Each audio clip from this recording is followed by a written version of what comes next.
YouTuber Nusantara. Halo penonton semuanya, apa kabarnya? Mudah-mudahan di malam hari ini sehat selalu dan dimudahkan rezekinya. Amin amin ya rabbal alamin. Oh, kita mau nonton lagi, tentunya masih tetap tentang Dokter Tipa, juga ada pembahasan tentang Rizmon Syahnipa. Nah, di sini ada yang paling penting teman-teman ya, yaitu tentang Dokter Tipa. Tadi siang sudah di sidang teman-teman ya. Namun setelah sidang dia membuka konferensi pers ya, terutama untuk para anggotanya sendiri tentunya ya. Jadi ini sekaligus nanti dibahas oleh Opung Parbela. Nah, bagaimana videonya? Mari kita ketawa bareng bersama Opung Parbela membahas tentang Dokter Tipa yang dimana dengan julukan spirituality. Lanjut teman-teman ya, kita tonton dulu Opung Parbela. Alhamdulillah pada hari ini, hari Kamis, kami sudah melakukan nota perlawanan ya, yang terdiri atas 37 halaman yang kita berikan judul Indonesia Menggugat, dugaan ijazah palsu Jokowi adalah sebuah cermin krisis multidimensional bangsa ini. Surat dakwaan yang diajukan kepada saya itu secara penuh setelah kami pelajari mengandung dua kelemahan utama yang membuat sidang atas nama saya sebagai terdakwa tidak bisa lagi dilanjutkan. Objek yang didakwakan kepada saya itu salah secara objek, ya, karena yang saya dan Mas Roy Suryo lakukan pengkajian adalah benda digital, objek digital yang beredar di internet yang dimiliki oleh saudara Dian Sandi. Kami sama sekali tidak melakukan pengkajian, komentar apapun terhadap dokumen digital yang diakui oleh saudara Joko Widodo. Karena secara fakta, saudara Joko Widodo tidak memiliki ijazah dalam bentuk digital. Jikalau benar, maka dokumen yang dimiliki adalah dokumen yang bersifat analog, di mana kita semua sampai dengan 11 tahun kita menanti sama sekali belum pernah ada kemunculan dari dokumen ijazah tersebut, sehingga jelas bahwa dugaan atau dakwaan dari jaksa itu salah secara objek ya. Nah kalian oke teman-teman. Itulah sekelumit dari pengakuan Dokter Tipa tentunya setelah disidang. Namun apa pendapat dari teman kita yaitu Opung Parbela? Tentunya ini lebih seru lagi. Mari kita simak dan mari kita ketawa bareng. Let's go, kita tonton dulu Opung Parbela. Tahu sekarang sedang digelar persidangan kedua dari Dokter Tipa di Pengadilan Negeri Jakarta Timur. Nah, aku nggak bisa bayangkan kalau sempat kawan ini dinyatakan tidak bersalah dan dibebaskan, kira-kira masih mau nggak dia mengucapkan terima kasih kepada Bapak Prabowo dan mengatakan bahwasanya saya yakin Bapak Prabowo punya andil. Soalnya kemarin biar tahu kalian ya, ucapan terima kasih mereka ini dianggap sebagai usaha pecah belah antara pendukung Bapak Prabowo dengan pendukung Bapak Joko Widodo, atau pecah belah antara Bapak Prabowo dengan Bapak Joko Widodo. Nah, terbukti kemarin waktu Roy Suryo menang pra peradilan, nggak ada dia mengucapkan rasa terima kasih kepada Bapak Prabowo secara khusus. Waktu pertama dia menang ya, dikabulkan penangguhan penahanan mereka ya, itu dia gara-gara lupa dia ucapkan terima kasih siangnya, malamnya dia bikin konten. Tapi kalau si Tipa langsung dia mengatakan ada andil Bapak Prabowo. Jadi ada tiga kemungkinan menurut Opung Parbela. Yang pertama, mereka mengucapkan terima kasih ya, mereka itu seolah-olah ingin menunjukkan kepada masyarakat, kepada orang-orang, kepada kelompok pendukung Bapak Joko Widodo ya, bahwasanya mereka ada yang backup, kan begitu. Padahal mungkin saja tidak ada backupan, ya kan begitu, sekedar mengucapkan terima kasih. Tapi dia kan terbaca, oh ternyata ada intervensi, kan begitu. Yang kedua ini ya, dia ini mungkin cuma cari perhatian aja ya. Yang kedua, kemungkinan kedua, dia cari perhatian ya, perhatian daripada Bapak Prabowo, perhatian daripada pemerintah ya. Terlebih lagi sekarang respon dia udah nyebut nama Dasko kan begitu ya. Mungkin juga dari lingkaran Bapak Prabowo. Supaya apa? Supaya mereka itu mendapatkan atensi. Itu kemungkinan kedua. Nah, kemungkinan ketiga ya, memang mereka sengaja memperkeruh suasana.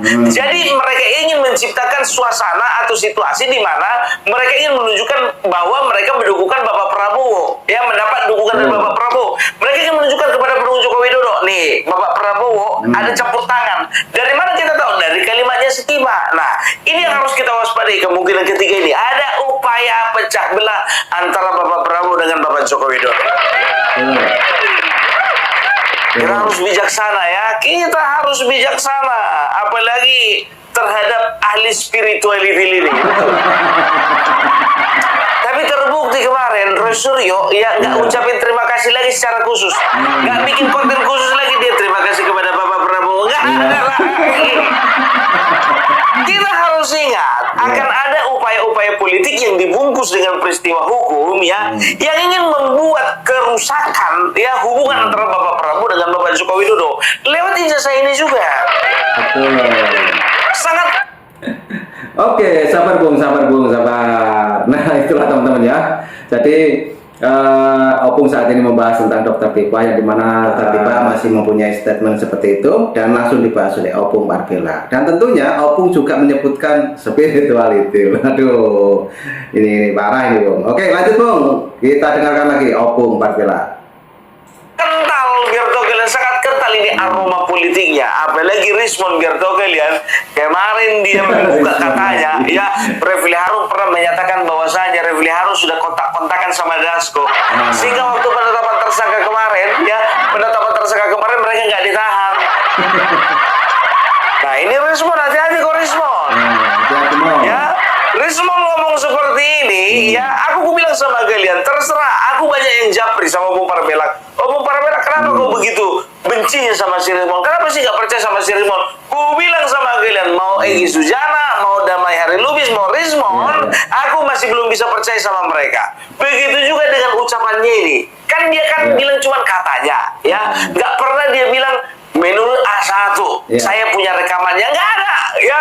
Pokoknya, ya, apapun yang diucapkan si Rismond, mau tentang Bapak Joko Widodo, mau tentang Mas Gibran, mau tentang pemerintahan waktu dulu sebelum dia masuk ke Solo. Nah, setelah dia ke Solo, dia jelek-jelekan misalnya si Roy Suryo, dia jelek-jelekan ada kaitan dengan ini, itu semuanya perlu kita saring. Satu-satunya yang ku percaya dari si Rismond ini cuman perselingkuhan dari 8 pasangan yang ada di kelompok mereka.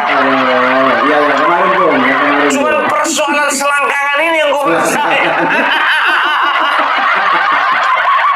Aduh, tapi nggak tahu lah ya. Ini gue kembalikan sama kalian. Mau kalian percaya atau enggak, terserah ya. Inilah begini lagi heboh ini. Nama Dasko diseret-seret. Kita lihat. Dan berikutnya ya mungkin chemistry di dalam RRT ini semakin dikuatkan karena klaim dari Refli Harun pada saat kami diperiksa setelah menjadi tersangka. Klaim dari Refli Harun, ya, ia mengaku bahwa ialah yang menghubungi Dasko. Wow. Ya, pengakuan dari Refli Harun ini, dialah yang menghubungi Dasko, ya, Sufmi Dasko, ya, sehingga kami tidak ditahan. Itu pengakuan Refli Harun, gitu loh. Apakah benar? Ya, Dasko ini yang harus memberikan keterangan apakah benar ya Refli Harun menghubungi Sufmi Dasko ini ya pada saat di Polda Metro Jaya. Dia mengatakan, ya, Refli Harun mengatakan saya sudah menghubungi Sufmi Dasko, ya, Dasko ini gitu ya, terus sehingga kami tidak ditahan. Nah, itu kan pengakuannya Refli Harun, saya nggak tahu ya. Klarifikasi itu yang harusnya diklarifikasi oleh Dasko karena namanya di bawah-bawah, sehingga kami karena dihubungi Dasko itu kami tidak jadi ditahan. Apakah itu benar? Seharusnya kan malam itu kami ditahan, gitu loh. Tetapi dari pengakuan Refli, dia menghubungi Dasko sehingga kami tidak ditahan. Nah, berikutnya ya karena itulah Roy semakin dekat ke RRT ini, semakin dekat ke Refli Harun, ya, biar kalian tahu karena pengakuan itu. Nggak tahu saya benar atau tidaknya itu. Ini Ini. Nggak tahu kita benar atau tidaknya itu. Benar atau tidak itu. Si Rismon aja dia nggak tahu itu benar atau tidak. Telepon. Aduh, nggak, tapi aku serahkan aja lah sama kalian. Ya, nah gini ya. Sekarang setiap pernyataan ya betul-betul kita harus bisa saring ya. Makanya dia aja nggak bisa jamin bahwasanya perkataan dia itu benar atau tidak. Klaim daripada si Refli Harun itu benar atau tidak, kan begitu ya. Nah, kalau memang dikatakan ya, waktu jaksa menyatakan bahwasanya penangkapan dan juga penggeledahan mereka ya dinyatakan tidak sah ya, apakah penahanan dan penangkapan ketika waktu mereka ditetapkan jadi tersangka ya itu di satu sisi bisa sah atau bisa tidak, kan begitu. Nah, tergantung Bung, tergantung siapa? Tergantung orang tua di belakang ya. Kita nggak bisa pungkiri lah, hukum di negara ini ya itu masih ditentukan siapa orang tua di belakang. Kan begitu ya. Ini pengakuan Rismon loh, ini pengakuannya Rismon, dan sampai sekarang ya belum ada beredar video Refli Harun yang mengatakan bahwasanya secara spesifik dia menghubungi Dasko, gara-gara dia menghubungi Dasko lah makanya RRT tidak ditahan. Oh, pantasan kalian lebih pakai si Refli Harun daripada ke Ahmad Kosidudi. Soalnya Ahmad Kosidudi dia nggak punya kenalan pejabat kali ya. Refli Harun nggak ada kenalan pejabat kali ya. Aduh ya, tapi bukannya bilang apa ya, kita harus sadari ya bahwasanya aku udah bilang sama kalian ya, tidak semua ini secara politik ya, tidak semua para pendukung Bapak Prabowo ya itu senang dengan Bapak Joko Widodo, nggak semua. Kan begitu, ada yang memang senang dengan Bapak Joko Widodo. Oleh karena apa?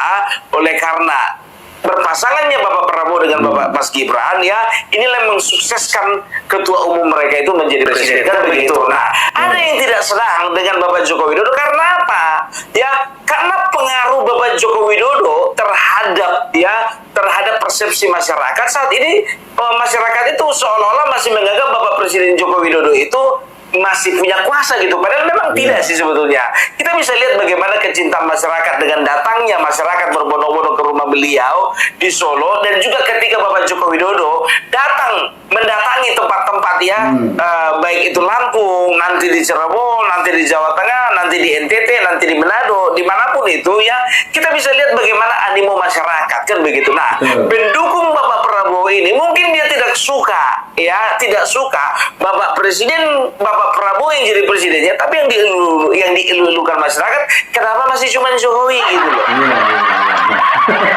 Kan begitu ya kan. Nah, atau ya ada juga kelompok ya yang kemarin ketika 2 kali periode ya 2014 2019 mereka adalah orang-orang setia di dalam Partai Gerindra atau lingkaran dari Bapak Prabowo itu sendiri ya, mereka itu bisa dikatakan karena dendam dalam tanda kutip ya, dendam politik mereka kepada Bapak Joko Widodo, sehingga ketika Bapak Prabowo ya naik ya, Bapak Prabowo bisa berhasil jadi presiden walaupun ada andil daripada anak Bapak Joko Widodo, itu tidak menutup daripada kekesalan dan juga tidak menutup daripada kemarahan mereka, betapa kecewanya mereka ketika 2014-2019 ya, mereka itu ya tidak mendapatkan kesempatan ya menjadi orang-orang terbaik di Republik ini. Oleh karena apa? Karena mereka kalah, kan begitu. Nah, oleh karena perasaan seperti itulah makanya mereka ya nggak mau nih ya ada pengaruh Bapak Joko Widodo. Enggak, pokoknya kita menang tetap karena Bapak Prabowo presiden.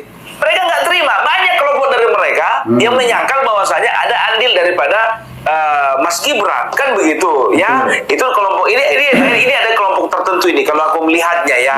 Ada kelompok yang istilahnya mereka itu memang sama sekali jangan sampai Bapak Prabowo ini ya ada orang-orangnya Jokowi, ada bekas-bekas pengaruh daripada Bapak Joko Widodo ya, walaupun Mas Gibran itu jadi wakil presiden. Makanya banyak itu di TikTok ya, di antara mereka itu banyak bertokelim, banyak di TikTok itu ya yang mengatasnamakan mereka pendukung Bapak Prabowo, tapi mereka sampai saat ini tidak mengakui bahwasanya Mas Gibran itu adalah karena pilihan Bapak Prabowo. Nah ini hati-hati nih, hati-hati ya. Ini sah-sah saja sih, ya sah-sah saja. Tapi kalian harus bisa simak ya. Ini tidak kaitan yang dua ini ya. Ini nggak bisa dipisahkan. Bapak Prabowo nggak mungkin bisa jadi presiden kalau bukan Mas Gibran jadi wakilnya, dan Mas Gibran juga nggak akan mungkin jadi wakil presiden kalau nggak Bapak Prabowo yang jadi presidennya. Yakin aku, kalau misalnya Mas Wapres, Mas Gibran kemarin berpasangan dengan Anies, jujur, aku pun nggak akan mau memilih dia. Nggak akan kupilih dia. Begitu juga Bapak Prabowo, kalau misalnya dia berpasangan dengan dengan Mahfud MD, aku juga nggak akan pilih dia. Tapi karena aku rasa ini klop antara Bapak Prabowo dengan Mas Gibran ya, dimana kita bisa melihat bahwasanya Bapak Prabowo selama 5 tahun menjabat sebagai Menteri Pertahanan ya, di era Bapak Joko Widodo periode yang kedua, kita bisa melihat bagaimana kepercayaan diberikan Bapak Joko Widodo penuh kepada Bapak Prabowo Subianto. Kan begitu. Nah ingat, dalam sebuah organisasi, entah itu perusahaan, entah itu partai, entah itu organisasi ya, kadang-kadang ya ide atau gagasan daripada ketua itu nggak sama dengan gagasan di bawahan-bawahannya, anak-anak buahnya, nggak sama. Tapi gimana mau dibilang ya kan, apapun ceritanya tetap ya keputusan di tangan ketua. Tapi apakah itu bisa memaksa mereka ya untuk suka dengan Bapak Joko Widodo? Belum tentu kan begitu. Karena apa, di barisan mereka ya itu masih ada orang-orang yang kalau bisa Bapak Prabowo 100% lah, jangan ada pengaruh Bapak Joko Widodo lagi gitu. Gak apa-apa sih, sah-sah saja kan begitu ya. Nah tapi pada saat ada masalah seperti ini, masalah ijazah palsu yang dikatakan palsu ini sering sekali diperalat orang ya untuk meretakkan atau untuk merusak hubungan antara Bapak Prabowo dengan dengan Bapak Joko Widodo, otomatis merusak hubungan Bapak Prabowo dengan Mas Gibran. Nah ini dia, hati-hati, ada orang-orang seperti itu ya, karena kita tahu sendiri ya, di awal-awal kemarin orang banyak berkata banyak menggaungkan masukkan Gibran. Tapi sekarang ini bertokel sudah banyak yang bersuara untuk memasukkan Bapak Prabowo langsung, ya kan begitu. Nah sampai ada satu bertokel guru besar UGM itu mengatakan bahwasanya presiden kita ini harus dipincangkan, katanya bertokel ya. Siapa nunggu nama guru besarnya? Kalian cek aja sendiri, namanya Uceng. Namanya Uceng. Nama aslinya siapa? Cari sendiri aja lah. Bahkan pemakzulan presiden ini sudah dibahas jauh-jauh hari kemarin pas lagi Idul Adha, kalau nggak salah apa Idul Adha atau Idul Fitri, kurang tahu aku ya, nggak terlalu ingat ya. Tapi kemarin ada Islah Barawi, ada Sukidi ya, setelah itu ada Ferry Amsari kalau nggak salah, Saiful Muzani begitu juga ya. Mereka sudah membicarakan ini, dan lucunya biar tahu kalian ya, kemarin itu Ferry Amsari kan udah aku bilang di konten sebelumnya, dia udah bikin biar tahu kalian kabinet bayangan. Ya, bikin kabinet bayangan. Jadi sekarang Prabowo Gibran ini ya kita harus jeli. Ya memang betul ya, kita sebagai pendukung Bapak Joko Widodo nggak munafik kita ya. Kalau misalnya kita berpandangan seperti ini, kalau nanti misalnya Bapak Prabowo tidak mau yang menggandeng Mas Gibran, maka Mas Gibran harus maju menjadi calon presiden. Kan begitu. Tapi sampai saat ini yang kubaca, Bapak Prabowo masih firm ya untuk berpasangan dengan Mas Gibran. Kenapa? Karena dua-duanya sekarang masih sibuk kerja. Oke, sabar Bung. Jadi Om juga membahas tentang Dr. Tipa, juga Rizwan Sianipar, dan ini kelanjutan ini tentang Mas Gibran juga Bapak Prabowo. Nah, oke teman-teman, kita mau play lagi, juga nonton bareng sampai selesai untuk videonya Opung. Dan kalau ada yang mau berkomentar, silakan tulis di komentar saya. Oke, teman-teman, kita siapkan kopinya dulu, kita nonton bareng, dan tertawa bareng bersama Opung Parbela. Oke, lanjut kita play dulu dan ayo Opung. Kemarin PKB, PAN, begitu juga Golkar. Iya.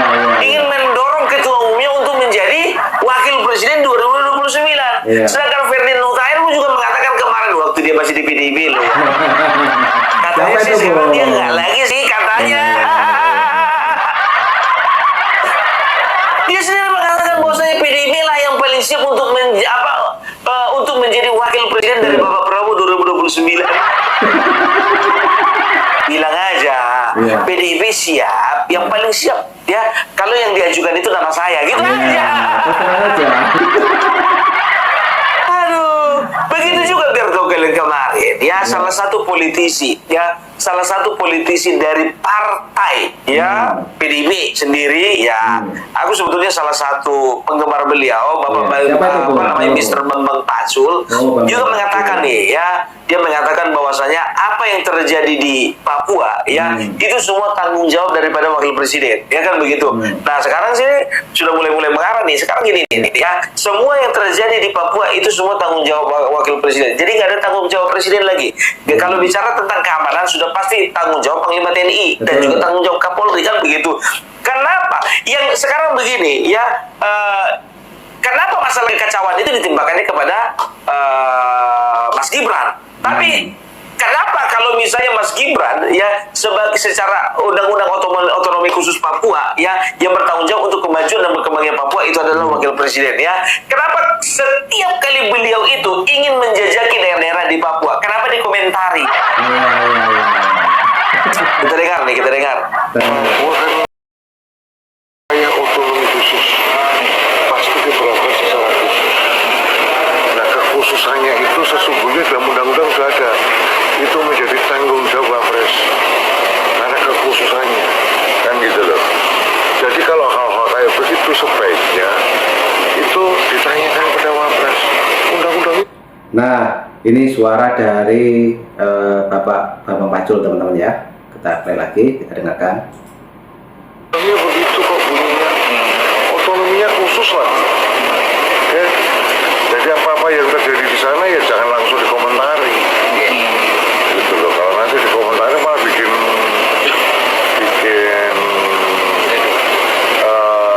konflik pendapat yang tidak produktif. Berarti Mas Wapres harus lebih aktif gitu ke sana. Saya tidak mengatakan Mas Wapres undang-undangnya. Bunyi undang-undangnya begitu. Kalau itu selalu jebak-jebak aja. Pak ya, Wapres itu bertanggung jawab untuk percepatan pembangunan di Papua kan begitu. Tapi ini kan berbicara konteksnya Papua memanas kan begitu. Yang kemarin itu yang ada pilot ditembak oleh KKB ya, dan juga ada beberapa korban ya dari tindak kekerasan di sana ya. Itu gak serta merta loh Pak ya, semuanya itu disalahkan kepada wakil presiden. Gak bisa. Tapi kalau berbicara percepatan pembangunan itu yang diundang-undangkan Bapak, bukan masalah keamanan. Ya kan begitu nih, gimana sih mau membintur-binturkan kayaknya. Aduh, tapi gak apa-apa lah ya. Kalau Bambang Pacul ya masih agak santun dia mengucapkan kalimat terhadap wakil presiden kita. Kan begitu. Ini jangan seolah-olah nanti ya ketidakkondusifan yang ada di Papua itu semua itu harus ditimpakan kepada wakil presiden, nggak boleh. Itu jangan kalian persepsikan wakil presiden itu kayaknya nggak peduli dengan situasi di sana ya. Ingat ya, kalau berbicara keamanan ya itu tanggung jawab daripada Panglima TNI dan juga Kapolri kan begitu. Tapi kalau berbicara percepatan pembangunan itu kepada Mas Wapres. Ini yang ditanya wartawan kan masalah keamanan kan. Situasi yang sedang memanas, kenapa telunjuknya mengarah kepada Wapres? Aduh ya. Jadi makanya gue bilang ya, sekarang itu ya, ini dari PDIP, ini dari pendukung Anies Baswedan kemarin ya kala pencapresan, ini dari pendukung HTI dan FPI, ini juga dari pendukung ya dari golongan ya orang-orang yang nggak mendapatkan kue, nggak mendapatkan jabatan. Ini dari orang-orang ya lingkaran-lingkaran koruptor. Nah, ini sekarang berusaha nih ya. Sekarang mereka sedang berusaha mengepung ya bagaimana supaya Bapak Prabowo dengan Mas Gibran ya itu terganggu di dalam pekerjaan. Kalau bisa bukan cuma terganggu di dalam pekerjaan, nanti 2029 jangan sempat mereka berkuasa lagi. Karena apa? Ketika mereka berkuasa, maka yang sebelah sini PDIP nggak bisa berkuasa lagi, FPI HTI nggak bisa bangkit lagi, koruptor nggak bisa merajalela lagi, ya. Setelah itu para para pendukung Anies Baswedan yang kemarin itu nggak bisa menikmati kekuasaan, kan begitu. Nah, ini makanya sekarang diusahakan bagaimana supaya mereka terganggu, pekerjaan mereka terganggu, konsentrasi mereka terganggu, ya, fokus mereka terganggu. Nah, kalau bisa bukan cuma fokusnya terganggu, kalau bisa hubungan mereka juga terganggu. Nah, ketika hubungan mereka sudah terganggu, rusak, pecah kongsi, ya, ini Bapak Prabowo, ini Mas Gibran maju contohnya, ya, ini ada kekuatan, ya, ini udah itu kan nih, ini ada Anies, ya kan, yakin kalian kalau Prabowo jalan sendiri, Mas Gibran jalan sendiri, ya, otomatis dukungan partai pecah, kan begitu. Nah, ini akan akan dilihat sebagai kesempatan. Apakah nggak mungkin PKS, PKB dan juga Nasdem akan mengusung lagi kembali Anies Baswedan? Mungkin. Ingat, ku bilang sama kalian, di dalam dunia politik nggak ada yang bisa dipercaya. Betul, Bung. Nah, lihat itu Nasdem katanya dukungan tanpa syarat. Begitu dijalankan banyak kali syaratnya. Iya. Halo. Jadi caranya bagaimana? Jangan cuma ganggu mereka, ganggu juga hubungan mereka. Iya.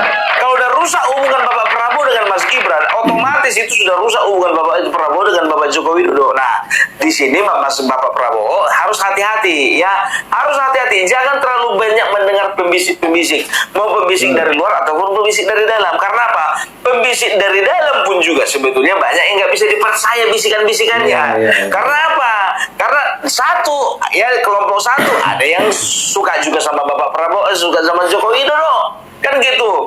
Tapi ada juga yang tidak suka sama Bapak Joko Widodo. Betul. Ada yang betul-betul kalau bisa jangan sampai sama sekali ada pengaruh Bapak Joko Widodo. Gitu. Tapi sejauh ini dari gelagat politiknya Bapak Prabowo sampai saat ini sih kayaknya masih firm, ya, masih firm, lagi pengen kerja gitu sama Mas Gibran. Lagi nggak mau diganggu dia. Ya, nggak mau diganggu dengan calon-calon wakil presiden 2029 lainnya.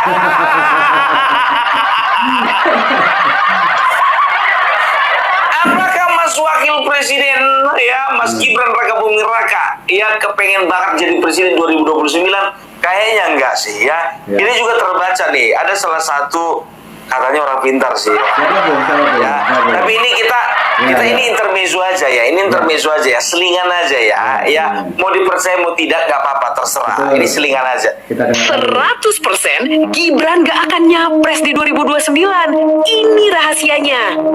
Kalau misalnya kita bilang juga berarti ini menurut Mas Denny hampir berapa persen Gibran tidak akan mencalonkan lagi di 100% itu yang saya katakan. Dan saya mengetahui itu karena Pak Prabowo Pak Jokowi aja. Ini kalau Pak Jokowi itu adalah seorang pesulap, dengan dia kemarin tiba-tiba melakukan sebuah manuver akrobat yang luar biasa, berpindah dari PDIP ke PSI. Masa iya sekarang triknya trik-trik yang ya kacangan dengan keliling Indonesia, cuman nginjak kerbau, terus ketahuan promosi anaknya? Enggak. Pak Jokowi bukan kelas itu. Beliau adalah seorang pesulap handal. Dan dari kartu The Ace of Coin akan ada sebuah permainan sulap yang baru yang akan dilakukan Pak Jokowi, yang mungkin kalian tidak tahu. Tapi kalau saya kasih tahu sekarang, kalian nanti malah akan kaget. Tapi kita akan tahu bahwa Pak Jokowi ini adalah the master of narration, the master of symbol, dan yet he is the master of politics also. Jadi kalau menurut saya, and the master of politics also. Jadi kalau menurut saya sih, kita tunggu saja perkembangannya. Karena apapun yang terjadi nanti pasti akan ada kejutan di setiap tahunnya. Tenang saja, 2026 seperti ini, 2027 nanti ada kejutan lagi, 28 apalagi 29.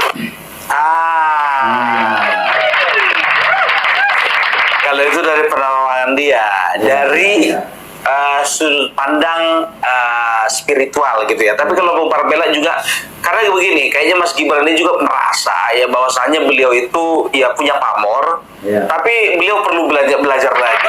Betul. Tapi kecuali kalau misalnya Bapak Prabowo ya tidak lagi bersedia untuk menggandeng Mas Gibran, nah itu lain cerita ya. Ya. Tapi kayaknya sampai saat ini ya masih komit Bapak Prabowo dengan Mas Gibran ya sama-sama masih menjaga hubungan baik. Betul.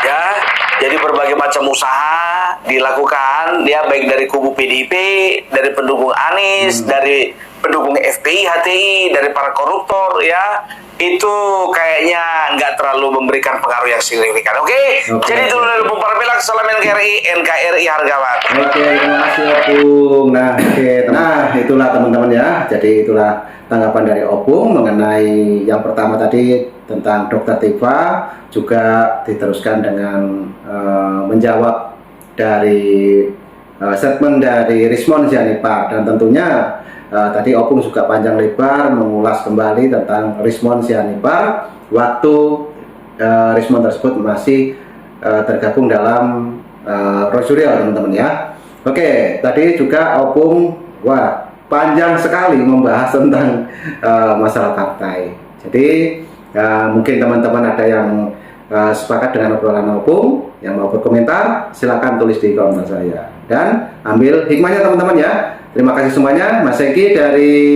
Basecamp YouTuber Nusantara di Jakarta mengucapkan terima kasih, dan tentunya tetap semangat. Salam buat keluarga. Assalamualaikum warahmatullahi wabarakatuh. Sampai jumpa. Thank you. Bye-bye.